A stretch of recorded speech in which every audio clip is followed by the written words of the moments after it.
ദൈവത്തിൻ്റെ വചനം സ്നേഹമാണ്. It is love.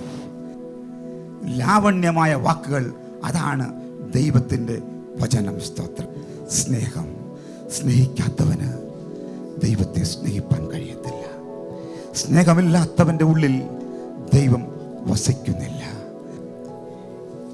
It is life. ദൈവത്തിൻ്റെ വചനം, word of God is life. എന്നെയും നിന്നെയും ജീവിപ്പിക്കുന്നതാണ്. മരിച്ച അവസ്ഥയിൽ ഹല്ലേലൂയ ഞാനും നിങ്ങളും കടന്നു വന്നുവെങ്കിൽ അതിനെ ജീവിപ്പാൻ ശക്തിയുള്ളതാണ് എൻ്റെ ദൈവത്തിൻ്റെ വചനം. സ്തോത്രം. ഹല്ലേലൂയ. 4 നാളായാലും നാറ്റം വമിച്ചാലും എൻ്റെ ദൈവത്തിന് ഒരു കാര്യവും ദൈവത്തിന് അസാധ്യമായ ഒരു കാര്യവുമില്ല. It is power. Word of God is power, Shakti. Hallelujah. അധികാരമുള്ള വചനം. ഹല്ലേലൂയ. ഈ വചനത്തിന് അധികാരമുണ്ട്. നീ അധികാരത്തോട് ഈ വചനത്തിൽ നിന്ന് കൽപ്പിച്ചാൽ അത് സംഭവിക്കുക തന്നെ ചെയ്യും. ഹല്ലേലൂയ. ദൈവത്തിൻ്റെ വചനം സത്യമാകുന്നു. Hallelujah.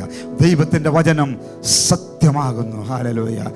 The next thing, hallelujah, word of God, it brings healing and wholeness. Hallelujah. നിന്നെ അനുഗ്രഹിക്കാമെന്ന് ദൈവത്തിൻ്റെ വചനം പറയുന്നുവെങ്കിൽ നിന്നെ അനുഗ്രഹിക്കുക തന്നെ ചെയ്യും. ഹല്ലേലൂയ. ഞാൻ നിന്നെ അനാഥനായി വിടുകയില്ല എന്ന് ദൈവത്തിൻ്റെ വചനം പറയുന്നുവെങ്കിൽ അത് നിന്നെ അനാഥനായി വിടത്തില്ല. ഹല്ലേലൂയ.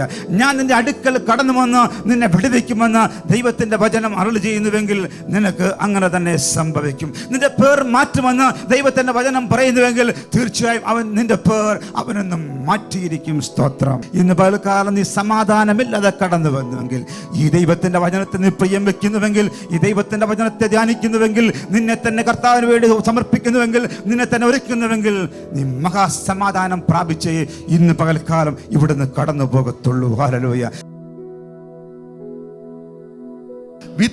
വിതച്ചു, അത് നല്ല നിലത്ത് നമ്മുടെ ഹൃദയത്തിൽ വീണിട്ടുണ്ടെങ്കിൽ നമുക്കൊരു ദൗത്യം കർത്താവ് തന്നിട്ടുണ്ട്. അനേകരെ ക്രിസ്തുവിലേക്ക് അടുപ്പിക്കുക എന്നുള്ള ദൗത്യം. നമ്മളെ കർത്താവ് വിളിച്ചിരിക്കുന്നത് ഫലം കായ്ക്കാനായിട്ടാണ്. നമ്മൾ മറന്നു പോകരുത്. യേശു ക്രിസ്തുവിൻ്റെ ജീവിതത്തിലെ 2 പ്രധാന കാര്യങ്ങളായിരുന്നു സ്നാനം മുതൽ യേശു ക്രിസ്തുവിൻ്റെ ജീവിതം തുറന്ന ഒരു പുസ്തകം പോലെ കാണുന്നത്. നമ്മൾ അതുവരെ കർത്താവിനെ മറച്ചു വച്ചിരിക്കുകയായിരുന്നു. അത് കഴിഞ്ഞിട്ട് കർത്താവിൻ്റെ ജീവിതം നമ്മൾ കാണുമ്പോൾ ആ ക്രൂശിലെ മരണത്തോളം അനുസരണയുള്ളവനായി തീർന്നു.